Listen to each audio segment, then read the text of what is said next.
नमस्कार, मैं रविश कुमार। बिहार का नौजवान सिर्फ नौकरी या काम के लिए पलायन नहीं करता है, पढ़ाई के लिए भी करना पड़ता है। इसका कोई ठोस सर्वे हो तो पता चलेगा कि पलायन करने वाले छात्रों की संख्या मजदूरों से कम नहीं है। रोजगार के लिए पलायन की बात तो समझ आती है, लेकिन एक बेसिक स्तर के कॉलेज की शिक्षा के लिए भी लाखों की संख्या में छात्र पलायन करते हैं। आपका ये एंकर भी उन्हीं में से एक है। जो पढ़ाई कम पैसे में कस्बे से लेकर राजधानी पटना में हो सकती थी, उसे हासिल करने के लिए छात्र लाखों रुपए खर्च करता है। विश्व गुरु भारत के कॉलेजों को देखने अगर नॉन विश्व गुरु कंट्री के लोग आ जाएं तो उनका पढ़ाई लिखाई से विश्वास उठ जाएगा। कॉलेज के कॉलेज केवल इमारत के रूप में नजर आते हैं। 2017 के साल में हमने जब यूनिवर्सिटी सीरीज शुरू की थी तो हिंदी प्रदेशों के कॉलेजों की दुर्दशा को देखते दिखाते थक गया। ना छात्रों पर असर पड़ा, ना उनके माँ बाप पर, ना ही राजनीतिक दलों पर। शेष भारत का हाल नहीं जानता, लेकिन हिंदी प्रदेशों में खराब कॉलेजों के जरिए लाखों की संख्या में नौजवानों को बर्बाद किया गया है। आप बहस कर सकते हैं कि कब से किया गया है, लेकिन नतीजा यही निकलेगा कि किसी ने ठीक नहीं किया। भारत की चोटी की 100 यूनिवर्सिटी में भी एक यूनिवर्सिटी बिहार की नहीं है। आईआईटी पटना 54वें नंबर पर है, लेकिन इसकी रैंकिंग भी गिर गई है। एनआईटी पटना 92वें नंबर पर है, वो भी 100 इंजीनियरिंग कॉलेज में। चोटी के 100 संस्थानों में इसकी कोई जगह नहीं है। देश के 40 टॉप मेडिकल कॉलेज में एक भी बिहार का मेडिकल कॉलेज नहीं है। चोटी के लॉ कॉलेजों की सूची में एक भी बिहार का कॉलेज नहीं है। पूछिए कि चुनाव में शिक्षा मुद्दा है तो लोग ही हंस देंगे। न्यूज चैनलों की दुनिया में शिक्षा का सवाल बोरिंग माना जाता है, डल टॉपिक। आपको चैनलों की दुनिया का एक भी पत्रकार नहीं मिलेगा जो शिक्षा कवर करने की पहचान रखता हो। यह समस्या हर चैनल में है। खैर, छोड़िए इन बातों को। क्या आप मेरे साथ एक ऐसे कॉलेज का दर्शन करना चाहेंगे जहां 12,000 लड़कियां पढ़ती हों? क्या आप जानना चाहेंगे कि 12,000 लड़कियां जहां पढ़ती हैं वहां पढ़ाई का क्या लेवल है? 12,000 लड़कियों के कॉलेज का हाल बता रहा हूं। श्री कृष्ण महिला महाविद्यालय नाम है इस कॉलेज का। बिहार के पहले मुख्यमंत्री थे श्री कृष्ण सिंह। उनके शासनकाल में बिहार की प्रशासनिक व्यवस्था श्रेष्ठ मानी जाती थी।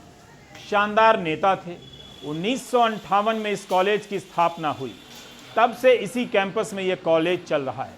1950 के दशक में बेगूसराय के तत्कालीन विधायक सरयू प्रसाद सिंह ने तय किया कि महिलाओं के लिए एक कॉलेज बनाएंगे। नौलखा मंदिर के महंत से 4.5 बीघा जमीन दान में मांग ली।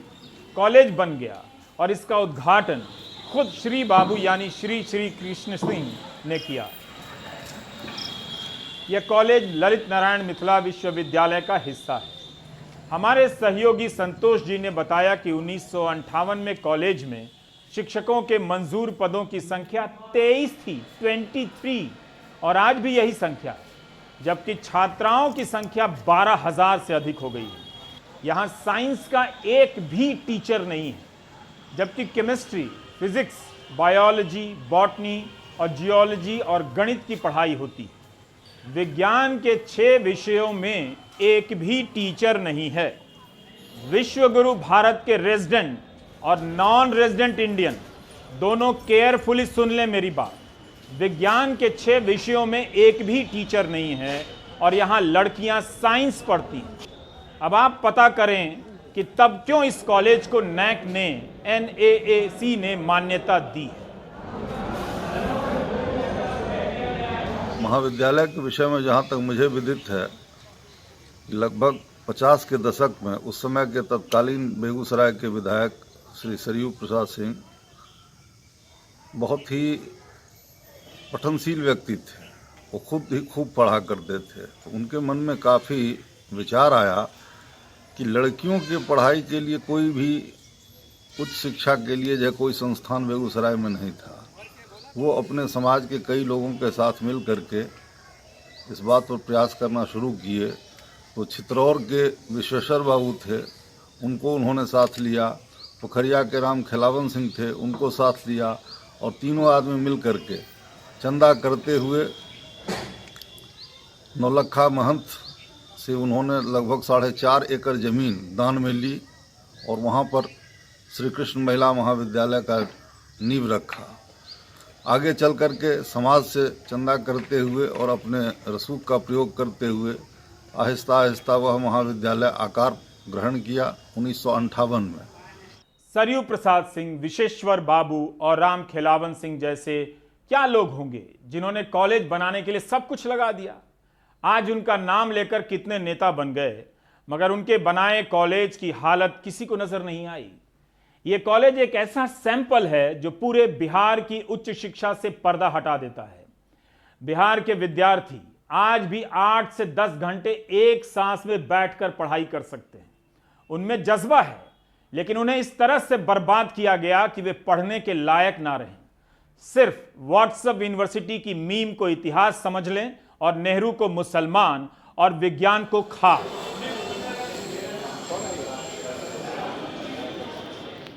हियर अगेन, विश्व गुरु भारत के रेजिडेंट और नॉन रेजिडेंट इंडियन दोनों ही फिर से देखें। सी एंड थिंक। क्लासरूम के बाहर बरामदे में बेंचें क्यों लगी? क्योंकि 12,000 लड़कियों के लिए सिर्फ 8 कमरे हैं। गणित में कमजोर हूं, फिर भी एक कमरे में 1500 लड़कियों के बैठने का हिसाब आता है। Just imagine if you can imagine. सोचिए, बरामदे में बेंच पर बैठी लड़कियां कैसे सुनती होंगी जब टीचर क्लास में पढ़ाते होंगे। यह जानते हुए भी कि यहां कई विषयों में टीचर नहीं हैं, 12,000 लड़कियों का एडमिशन लेना इस बात का प्रमाण है कि उनमें पढ़ने की इच्छा है। वो पढ़ना चाहती हैं, लेकिन उनकी इस इच्छा का 3 साल के भीतर कत्ल कर दिया जाता है। Did you understand my point? क्या ये 12,000 लड़कियों का अपमान नहीं है? उनके सपनों की हत्या नहीं है। मैं बेगूसराय महिला कॉलेज की छात्र हूँ। मैं साइंस में पढ़ती हूँ। यहाँ टीचर की कमी है। तो फिर कैसे आप लोग पढ़ाई करते हैं? तो मैं हमारे कॉलेज में टीचर की ज़रूरत चाहिए। तो आप लोग कैसे पढ़ाई करते हैं? हम कोचिंग जाते हैं। कितनी दिक्कत होती है पढ़ाई में? बहुत दिक्कत होती है। सुबह उठो और साइकिल से जाओ। मतलब कि ट्यूशन करके ही पढ़ते हैं? हाँ। ये टीचर नहीं है? नहीं। क्या नाम हुआ? जीनत। मैं महिला कॉलेज की स्टूडेंट हूँ। इस बार मतलब एडमिशन ही लिया है और कॉलेज नहीं जा पा रही हूँ क्योंकि वहाँ पे टीचर वगैरह कुछ है ही नहीं। पढ़ाई वगैरह कुछ होता ही नहीं है, बाहर से क्लास करना पड़ रहा है। तो जाके भी कोई फ़ायदा है नहीं क्योंकि टीचर रहेंगे तब ना। और स्टूडेंट का संख्या तो बहुत है, लेकिन टीचर का बहुत कमी है कॉलेज में। तो टीचर का बढ़ोतरी होना चाहिए थोड़ा। और फिर स्टूडेंट तो 12,000 से एबव ही है, तो पता नहीं चल रहा है कि क्या होगा कॉलेज में, क्या नहीं होगा। टीचर का बहुत कमी है। लेकिन यहाँ पे शिक्षा की बहुत सारी कमी है, इसलिए मैं पढ़ नहीं पा रही हूँ और इसलिए मुझे कोचिंग करना पड़ता है। अब क्या मैं इससे अब इतना भी दूर मैं पढ़ नहीं पाती हूँ। ना तो पढ़ाई होती है और ना ही किसी चीज़ का पता लगा पाती हूँ। और तो और सर लोग भी कुछ नहीं जानकारी देते हैं। क्या दिक्कत होती है? तो फिर कैसे पढ़ाई करते हैं, कैसे पास होते हैं? हम कोचिंग क्लास करके पढ़ाई करते हैं दरअसल प्राइवेट से, और यहाँ तो एक भी कुछ भी पढ़ाई नहीं होता। अगर हम लोग ना कॉलेज यानी कि कोचिंग करें तो फेल होने की संभावना हो सकती है। बेगूसराय राजनीतिक रूप से बिहार का सक्रिय इलाका है। यहां से चुने गए नेता पूरे बिहार में प्रभाव रखते हैं। उनके नाम के आगे शेर से लेकर केसरी तक की उपाधियां लग जाती हैं। मगर इतने प्रभावशालियों के बाद भी बेगूसराय अपने जिले के लड़कियों के एक कॉलेज की हालत को ठीक नहीं कर पाया। हालांकि अभी शिक्षकों की घोर कमी की वजह से पढ़ने में बच्चियों को कुछ तकलीफें और दिक्कतें आती हैं। एक तो सरकार ने एक नीति बनाई कि बच्चियों का प्राइमरी से लेकर के पीजी तक किसी भी प्रकार का शुल्क नहीं लगेगा। तो शुल्क नहीं लेने से महाविद्यालय आर्थिक रूप से बिल्कुल कमज़ोर पड़ गया है, आंतरिक क्रियाकलापों को पूरा कर पाने में अक्षम होता है। दूसरी चीज़, जूलॉजी और बॉटनी जैसे विज्ञान के महत्वपूर्ण विषयों में शिक्षक नहीं हैं। उस वजह से भी बच्चे जो है विज्ञान के फैकल्टी में बहुत ज़्यादा उनकी उपस्थिति नहीं हो पाती है। वो बाहर ट्यूशन क्लासेस में जो है अपनी पढ़ाई करते हैं। और इंफ्रास्ट्रक्चर के मामले में मुश्किल से 8-10 कमरे हैं जिसमें जो है वर्ग चलाया जाता है। बच्चों की संख्या लगभग 12,000 हैं और इतने बच्चों को अकोमोडेट करने के लिए एग्जामिनेशन हॉल की आवश्यकता है, वर्ग कक्ष की आवश्यकता है और भी मूलभूत आधारभूत संरचनाओं में और भी चीज़ों की आवश्यकता है, लेकिन उसकी कमी को महाविद्यालय बहुत ही घोर तरीके से झेल रहा है। अभाव में सरकारी उदासीनता की वजह से बहुत सारी समस्याएं उत्पन्न हो चुकी हैं। उसका समाधान करने के लिए सरकार के पास बार बार हम लोग पत्र लिखते हैं, लेकिन कोई खास जो है अभी तक सहयोग हम लोगों को उपलब्ध नहीं हो सका है। तो प्रिंसिपल साहब कह रहे हैं कि सरकार को कई बार पत्र लिखा गया कि 12,000 लड़कियां हैं, कमरे चाहिए, टीचर चाहिए, मगर काम नहीं हुआ। शिक्षा की प्राथमिकता का ये हाल है। इस कॉलेज के बारे में 2017 में प्राइम टाइम की यूनिवर्सिटी सीरीज में कई बार चर्चा कर चुका हूं। तब यहां 2 ही टीचर थे, एक प्रिंसिपल और एक प्रोफेसर। तब भी यहां 10,000 से अधिक लड़कियां पढ़ा करती थी। नेताओं को भरोसा है कि देश का नौजवान बौद्धिक रूप से खत्म हो चुका है, व्हाट्सएप करता है। वो 3 महीना सुशांत सिंह राजपूत पर बिहार बनाम महाराष्ट्र के नाम पर फर्जी कवरेज देख लेगा, मगर अपने कस्बे के कॉलेज की खराब हालत पर बात नहीं करेगा। नेता सही हो सकते हैं, लेकिन जनता क्यों गलत हो जाती है? इस महाविद्यालय में बीएससी डिग्री 1 में 1500 लड़कियां हैं, बीए डिग्री 1 में 1500 लड़कियां, फर्स्ट ईयर में 3000। उसी तरह से बीएससी डिग्री 2 में 1500 और बीए डिग्री 2 में 1500, द्वितीय वर्ष में 3000 लड़कियां और बीएससी बीए के तृतीय वर्ष में 3000 लड़कियां हैं। इस कॉलेज में 11वीं और 12वीं की भी पढ़ाई होती है। बेगूसराय का श्री कृष्ण महिला महाविद्यालय इस जिले का एकमात्र महिला कॉलेज। साइंस के 6 विषयों में एक टीचर नहीं। 1958 में मंजूर पदों की संख्या 23 थी। 1958 के पैमाने से भी यहां आज इतने शिक्षक नहीं हैं, कम हैं। यहां पर मात्र 7 प्रोफेसर हैं, 12 गेस्ट प्रोफेसर हैं, कुल मिलाकर 19 पढ़ाने वाले हैं। इस लिहाज से एक शिक्षक पर 631 छात्राएं होती हैं। इतनी संख्या तो एक कॉलेज की होती है। कुछ साल पहले तक यहां सिर्फ 2 ही पढ़ाने वाले थे जब हमने यूनिवर्सिटी सीरीज की थी, एक प्रिंसिपल और एक प्रोफेसर। उसके बाद भी आए हैं तो पढ़ाने वालों की संख्या कम है। मतलब कई सालों तक बिना शिक्षकों के यहां से लड़कियां पास या फेल होती रही होंगी। उनके साथ कितनी नाइंसाफी हुई। अगर चुनावी सर्वे में इतना सा सवाल बदल दिया जाए कि आपके कॉलेज से टीचर गायब कर दिए जाएंगे ताकि आप बर्बाद हो जाएं हमेशा के लिए, तो क्या आप उस नेता को वोट करेंगे जिसे टीवी पर महान बताया जा रहा है? करेंगे वोट? ऐसे सवालों से एक सर्वे में राजनीति का सारा विश्लेषण बदल जाएगा। चौक से लेकर दिल्ली के सारे चुनावी एक्सपर्ट हवा हो जाएंगे। लेकिन चिंता मत कीजिए, इतनी आसानी से यह दिन आने वाला नहीं है। कमाल का कॉलेज है। यहां अंग्रेजी, हिंदी, संस्कृत, उर्दू और म्यूजिक की पढ़ाई होती है बिना टीचर के। लेकिन भारत विश्व गुरु है। अब चलते हैं बेगूसराय से मुजफ्फरपुर।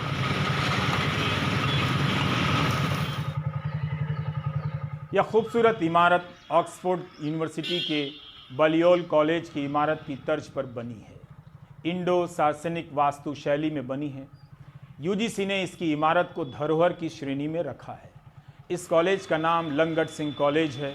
हमने 2017 की यूनिवर्सिटी सीरीज में लंगट सिंह कॉलेज को कवर किया था। जब 3 जुलाई 1899 को यह कॉलेज बनाने का फैसला हुआ, तब बाबू लंगट सिंह घोड़े पर पैसा लाद कर ले आए थे। इस दिन उन्होंने इलाके के जमींदारों को बुलाया। सबने खुलकर जमीन और पैसे दान दिए। सबसे ज्यादा योगदान लंगट सिंह का था। 121 साल पुराने इस कॉलेज ने बिहार के इतिहास का एक लंबा दौर देखा है। केमिस्ट्री की लैब के लिए इस कॉलेज का अपना गैस प्लांट हुआ करता था। उन दिनों की बात है। चंपारण सत्याग्रह के दौरान गांधी जी के संपर्क में आए आचार्य जीवी कृपलानी इसी लंगट सिंह कॉलेज में पढ़ाते थे। गांधी जी भी यहां आ चुके हैं। प्रथम राष्ट्रपति राजेंद्र प्रसाद, राष्ट्र कवि रामधारी सिंह दिनकर भी यहां पढ़ा चुके हैं। एक जमाना था जब बिहार की शिक्षा के लिए लोग जमीनें दान देते थे, अपना सोना चांदी पैसा रुपया सब दे देते थे। आज उनके सपनों का क्या हुआ? आज क्यों LS college, Langat Singh college छात्रों की पहली पसंद नहीं है? कॉलेज में 15 विभाग हैं और 5000 छात्र हैं। 2017 में हमने प्राइम टाइम के लिए लंगट सिंह कॉलेज की वेबसाइट से जो डेटा लिया था और कुछ खुद भी पता किया था, उसमें 3 साल में कुछ खास बदलाव नहीं आया है। एलएस कॉलेज में शिक्षकों के मंजूर पदों की संख्या 93 है, लेकिन 62 शिक्षक ही हैं। अंडर ग्रेजुएट कोर्स के लिए फिजिक्स में 10 पद मंजूर हैं, लेकिन 9 टीचर हैं। इतिहास विभाग में मंजूर पदों की संख्या 7 है, मगर 3 पर टीचर नहीं है। भूगोल, मैथिली, इलेक्ट्रॉनिक विभाग में कोई टीचर नहीं है। हमारे यहाँ अभी 31 पद खाली हैं। कितने वर्षों से? लगभग 8 वर्षों से। और बीच में रिटायर भी, अभी गेस्ट टीचर बहाली करने की प्रक्रिया शुरू हुई है। कुछ टीचर गेस्ट टीचर आए भी हैं, लेकिन उनका 11 महीना के लिए अपॉइंटमेंट करने की बात सब जगह सुनते आ रहे हैं। उसमें भी अच्छे जो टीचर जो गेस्ट वाले हैं उन लोग को आगे भी काम मिलना चाहिए, उनका भी एक्सटेंशन होना चाहिए। कुछ पदों को घटा दी गई, कौन से वर्ष में घटा दी गई? 2008 में बहुत सारे पद को रेशनलाइजेशन के नाम पे घटाया गया, जबकि देखने की ज़रूरत है। जैसे साइंस स्ट्रीम के सब्जेक्ट हैं, फिजिक्स है, मैथमेटिक्स है, केमिस्ट्री है, बॉटनी है, जूलॉजी है, 16 शिक्षक हुआ करते थे, वो 16 से 8 हो गए। लंगट सिंह कॉलेज के प्रिंसिपल ओम प्रकाश राय ने बताया कि कॉलेज में शिक्षकों के 93 पद मंजूर हैं और 62 ही हैं।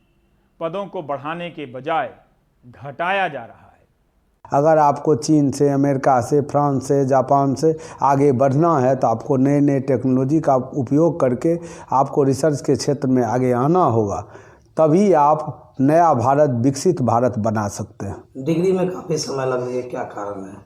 विश्वविद्यालय में नए नए प्रयोग होते रहते हैं। नए नए कुलपति, कभी प्रो वाइस चांसलर को वाइस चांसलर का चार्ज दिया जाता है, कभी कुलपति पूर्णिया यूनिवर्सिटी को यहाँ के कुलपति का चार्ज दिया जाता है। वो जब तक समझने का प्रयास करते हैं तब तक कोई नए आ जाते हैं।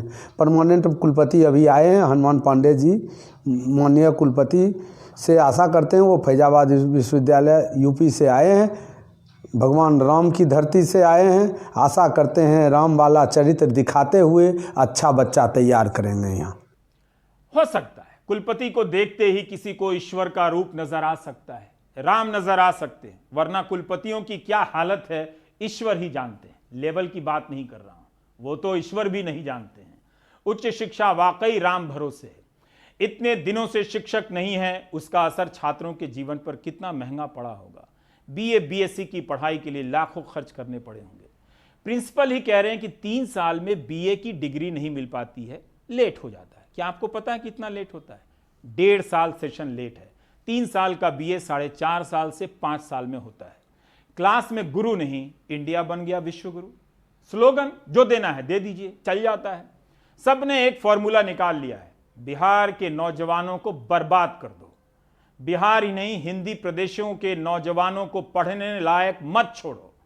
अगर उनके पास पैसा है तो दिल्ली जाकर पढ़ लेंगे। इस तरह से कुछ प्रतिभाएं बच गईं, जिनमें से कई इंग्लैंड से लेकर अमेरिका में नॉन रेजिडेंट इंडियन का खिताब पा गए हैं और खुश हैं कि इंडिया विश्व गुरु बन गया है। कुछ लौट कर भी आए हैं कि कुछ बदला जाए। लंगट सिंह कॉलेज के छात्रों से सुनिए। यहाँ पे तो बिहार यूनिवर्सिटी में 3 साल की डिग्री लगभग 5 सालों में मिलती है। जहाँ तक मेरा बात है तो मैं 16-19 सेशन का स्टूडेंट हूँ, जिसमें हमारी डिग्री 19 में कंप्लीट होनी चाहिए थी, लेकिन हमारी डिग्री जो मिली है 2020 के अप्रैल महीने में, यानी कि लगभग 4.5 सालों में। और क्या क्या समस्या हुआ? समस्या यहाँ है कि सही समय पे एडमिशन नहीं हो पाता है। जैसे कि अभी ऑनलाइन शिक्षा व्यवस्था का भारत सरकार द्वारा जारी किया गया है, जिसमें कि डिजिटल इंडिया के माध्यम से होते हुए भी ऑनलाइन एडमिशन करने में दिक्कत, मेरिट लिस्ट आने में भी दिक्कत होती है। विद्यार्थियों को समस्या का सामना करना पड़ता है, जिसके कारण है कि विद्यार्थी कॉलेज बाई कॉलेज घूमते रहते हैं। पैसे उसे भी लगता है ज़्यादा? हाँ, पैसा तो इस सेशन में तो और पैसा बढ़ा दिया गया, जहाँ पे 1700-1800 में एडमिशन होती थी, आज 3400-3500 रुपये लग रहे हैं एडमिशन करवाने में। हमने बीएससी किया बिहार विश्वविद्यालय से, तो करीब 5 वर्षों में डिग्री मिला, जिसके कारण हमारी धारा टूट गई और हम बीएससी तक रह गए, आगे का नामांकन भी नहीं करा पा रहे हैं। और ये समस्या ही हमारे साथ ही नहीं, अन्य छात्रों की भी साथ से, छात्राओं की भी साथ हो रही है। रिजल्ट को पेंडिंग में डाल दिया जाता है, तो कई महीनों तक उनके रिजल्ट लाने के लिए कहीं चढ़ावन भी चढ़ाना पड़ता है, यानी कि किसी को पैसे भी देना पड़ता है, तब जा कर के रिजल्ट की जो बात होती है पेंडिंग में पड़े हो। तो इस तरह की जो बातें, काफ़ी सारी समस्याएं हैं बिहार विश्वविद्यालय में, लेकिन सरकार का कोई आकर्षित नहीं है, ध्यान नहीं जा रहा है कहीं से, और छात्रों के साथ ज़्यादा खिलवाड़ हो रहा है। आप बात करेंगे तभी तो शिक्षा पर बात होगी। भले ही चुनावी जीत हार पर इसका असर ना हो, लेकिन इससे एक राज्य का मानव संसाधन तो प्रभावित होता ही है। आप छात्रों के बयान सुन रहे थे, उनकी अभिव्यक्तियां कितनी कमजोर हो गई हैं, सिमट गई हैं। बिहार के छात्रों का आउटलुक कभी ऐसा नहीं था। वे प्रखर भी होते थे और मुखर भी, लेकिन अब उनके वाक्य टूटने लगे हैं। धारा प्रवाह बोलने का आत्मविश्वास खत्म होने लगा है। बचा है तो नेताओं में, जिसकी एक मिसाल इन दिनों नीतीश कुमार पेश करने लगे हैं, जिनकी शैली शालीन मानी जाती थी। अब तो वे जेलवा, पैसवा और पता नहीं क्या क्या बोलने लगे हैं। इसी से पता चलता है कि इतने दिनों में बिहार में शिक्षा की हालत क्या हो चुकी है। किसी को चिंता है 8-8, 9-9 बच्चा बच्ची पैदा करता है, क्या मालूम है किसी को? बेटी पर भरोसा ही नहीं, कई बेटियां हो गई तब बेटा हुआ। और आप सोच लीजिए कैसा बिहार बनाना चाहते, ऐसा ही बिहार बनाना चाहते। नीतीश कुमार जी नरेंद्र मोदी जी को निशाना बना रहे हैं। नरेंद्र मोदी जी भी 6-7 भाई बहन हैं। अगर ऐसी बोली अगर वो बोलते हैं तो कहीं ना कहीं से महिलाओं का जो है मर्यादा जो है उसको ठेस पहुंचाने का वो काम कर रहे हैं। क्या नीतीश कुमार जानबूझकर इस तरह के बयान दे रहे हैं ताकि मूल सवालों पर बात ना हो? कभी तो नीतीश कुमार राबड़ी देवी के घर जाते रहे होंगे, अभी 2015 में तो गए होंगे। तब भी राबड़ी देवी के उतने ही बच्चे थे। उनकी उम्र का भी ख्याल कर लेते कि राजनीति में दोनों हम सफर हैं।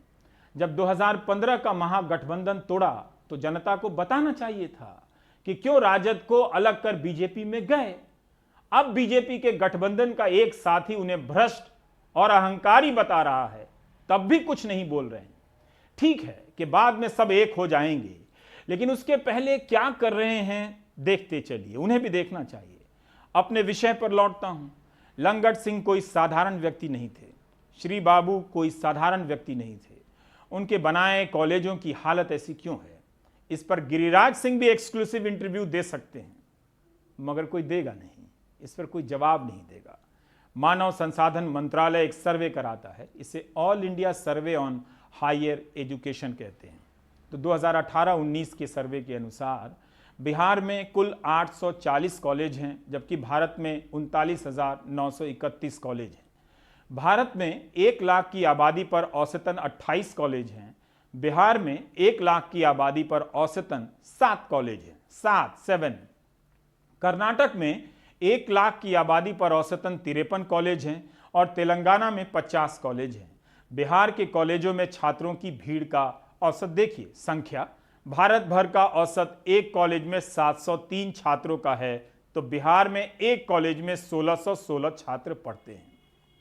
All India survey on higher education के अनुसार राजस्थान में 83 यूनिवर्सिटी हैं, यूपी में 79 और बिहार में मात्र 33, जिनमें से कुछ 2011 के बाद बनी है।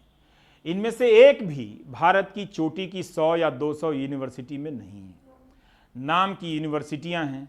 इस रिपोर्ट के अनुसार भारत में रीडर से प्रोफेसर की संख्या बढ़ी है, वहीं बिहार में कम हो गई है, लेक्चरर को छोड़कर। 2012-13 में बिहार में कुल 2642 प्रोफेसर थे, जो 2018-19 में घटकर 2259 रह गए। 400 से अधिक प्रोफेसर कम हो गए। 2012-13 में बिहार में 4883 रीडर और एसोसिएट प्रोफेसर थे, 2018-19 में घटकर 4134 हो गए, 749 कम हो गए। 2012-13 में बिहार में कुल 16,858 असिस्टेंट प्रोफेसर थे। 2018-19 में यह संख्या बढ़कर 18,309 तक हो गई, क्योंकि पिछले 1-2 साल में कुछ लेक्चरर की बहालियां शुरू हुई हैं। बहाली की प्रक्रिया भी इतनी धीमी है कि उसी में कई साल गुजर जाएंगे। हमारे सहयोगी रविश रंजन शुक्ला ने बेगूसराय के हमारे साथी संतोष जी से बात की है। बात आप करें बेगूसराय जिले की, जो स्थानीय सांसद गिरिराज सिंह का भी लोकसभा क्षेत्र है, यहाँ भी शिक्षा की घोर कमी है। आप देख सकते हैं 7 विधानसभा है, 5 अनुमंडल है।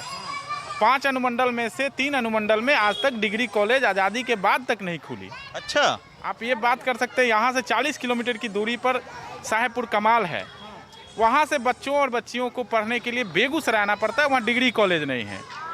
आप स्वयं गए होंगे, आपने देखा होगा सड़कों की क्या हालात हैं। लड़के तो किसी तरह बस में या गाड़ी पर बैठ के लटक के चले आते हैं, लेकिन बच्चियां कैसे आएंगी ये आप खुद अंदाज़ा लगा सकते हैं कि उतनी दूरी से बेगूसराय पढ़ने के लिए। दूसरी ओर हम जाएं तो 40 किलोमीटर दूरी पर बछवाड़ा विधानसभा है और वहां पर भी डिग्री कॉलेज नहीं है। वहां के बच्चों को भी पढ़ने के लिए बेगूसराय आना पड़ता है। तीसरी बात करें तो हम बखरी विधानसभा है, वहाँ भी डिग्री कॉलेज नहीं है और वहाँ से भी बच्चों को पढ़ने के लिए बेगूसराय आना पड़ता है। और आज़ादी के बाद से आज तक डिग्री कॉलेज वहाँ खुली भी नहीं।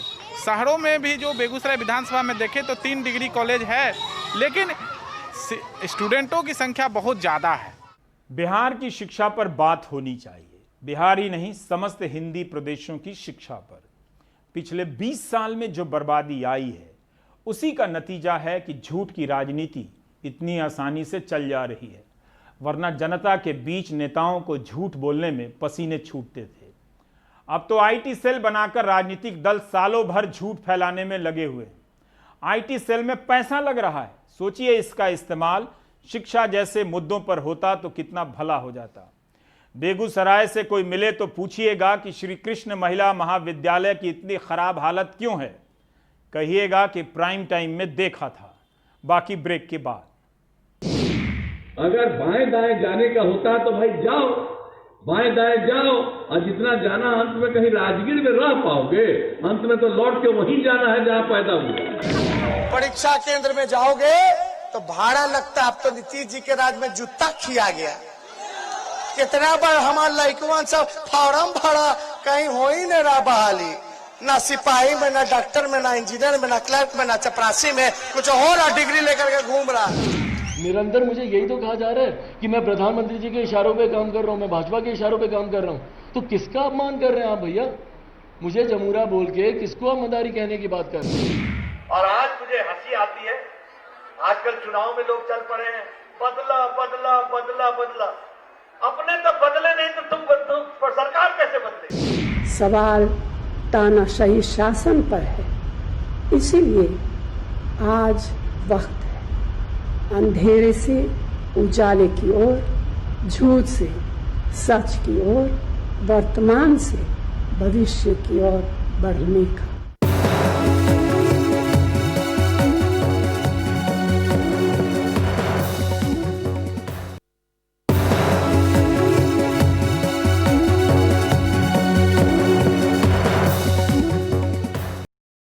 इलाहाबाद हाईकोर्ट ने अपने एक आदेश में कहा है कि यूपी में काऊ स्लॉटर एक्ट का बड़े पैमाने पर दुरुपयोग हो रहा है।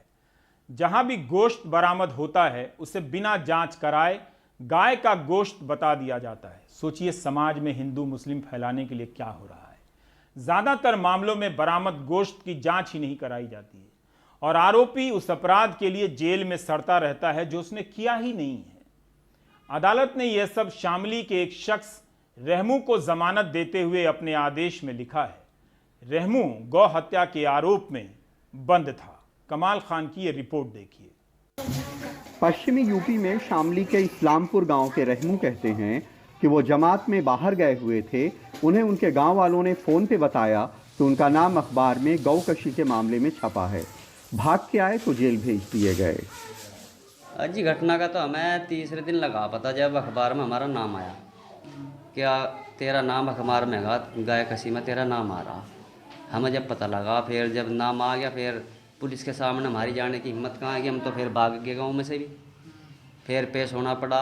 2 महीने भाग दौड़ में रहे, फिर पेश हुए, फिर जेल काट का 3 महीने की। इलाहाबाद हाईकोर्ट ने अगस्त से जेल में बंद रहमू को इस बिना पे जमानत दे दी कि ना तो उसके पास से गाय का गोश्त बरामद होना साबित हुआ है और ना ही वो मौके पे मौजूद था। लेकिन इस पे अपने ऑर्डर में कोर्ट ने गौ संरक्षण के नाम पे जो हो रहा है उस पर सख्त टिप्पणियां की हैं। अदालत ने लिखा है कि बेगुनाहों के खिलाफ इस एक्ट का दुरुपयोग किया जा रहा है। कोई भी गोश्त बरामद हो, बिना जांच उसे गाय का गोश्त बता देते हैं। ज्यादातर मामलों में गोश्त जांच के लिए भेजा ही नहीं जाता। आरोपी उस अपराध के लिए जेल में सड़ता है जो शायद हुआ ही नहीं। गाय की बरामदगी दिखाते हैं लेकिन उसका कागज नहीं बनाते। बरामद गाय कहाँ जाती है पता नहीं चलता।